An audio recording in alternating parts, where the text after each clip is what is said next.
বিসর্জন। নাদিয়া তাবাসসুম, দীপ্ত বার্তা কক্ষ।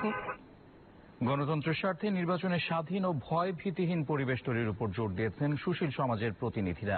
ঢাকায় এক আলোচনা সভায় তারা এই কথা বলেন। মূল প্রবন্ধে বলা হয়, প্রশাসন ও আইন শৃঙ্খলা রক্ষাকারী বাহিনীর পক্ষপাতিত্ব রোধ এবং নির্বাচন কমিশন পুনর্গঠন না হলে নির্বাচনের ফল প্রভাবিত হতে পারে। দেশে মোট ভোটারের সংখ্যা প্রায় 10.5 কোটি। এর মধ্যে 2 কোটির বেশি ভোটারের বয়স 18 থেকে 28 বছরের মধ্যে। আসছে 30শে ডিসেম্বর একাদশ জাতীয় সংসদ নির্বাচনে ভোটাররা স্বাধীনভাবে ভোট দিতে পারবেন কিনা তা নিয়ে আলোচনার আয়োজন করে centre for government studies.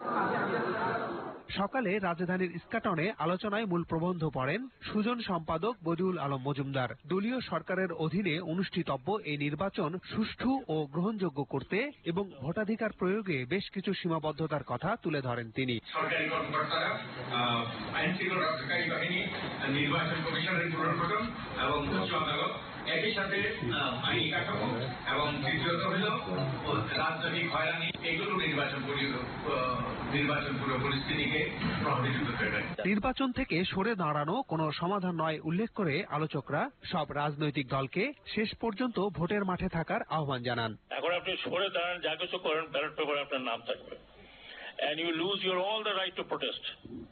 You just cannot claim নির্বাচন খারাপ হয়েছে না ভালো হয়েছে না কি হয়েছে. You cannot go to the court, you cannot complain to the election commission, you cannot complain anywhere. Nobody takes it seriously. আপনাদের কাছ থেকে, সচেতন মানুষদের কাছ থেকে যে প্রচন্ড চাপটি ছিল নির্বাচনে যেতে হবে, নির্বাচন অংশগ্রহণ না করলে ভুল করা হবে, সেটি কিন্তু বিএনপি করেছে। আমাদের দায়িত্ব শেষ হয়েছে আমরা এমনটা বলি না, কিন্তু মার খেতে খেতে যদি আমি মরে যাই, এ ভোট দিয়ে আমার কি হবে? যে কোনো মূল্যে ভোটাধিকার প্রয়োগের পরিবেশ তৈরির উপর জোর দেন আলোচকরা। জনগণ যদি স্পন্টেনিয়াসলি নেমে আসে এবং ফ্রি ভোট করতে পারে, ওটাই গণতন্ত্র। সরকার এবং রাষ্ট্রের মধ্যে যে বিভাজনটা, এটা আমরা ক্রমে ভুলে যাচ্ছি, যেটা আসলে ফিরিয়ে আনাটা জরুরি।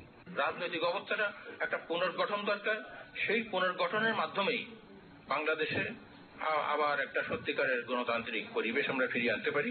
2008 সালে নির্বাচন পর্যবেক্ষক ছিলেন প্রায় 1.5 লাখ, কিন্তু এবার পর্যবেক্ষকের সংখ্যা মাত্র 15,000। আলোচকরা বলেন, নির্বাচন সুষ্ঠু ও বিশ্বাসযোগ্য করা আওয়ামী লীগ সরকারের সবচেয়ে বড় চ্যালেঞ্জ। মাহমুদ শাওন, দীপ্ত সংবাদ, ঢাকা।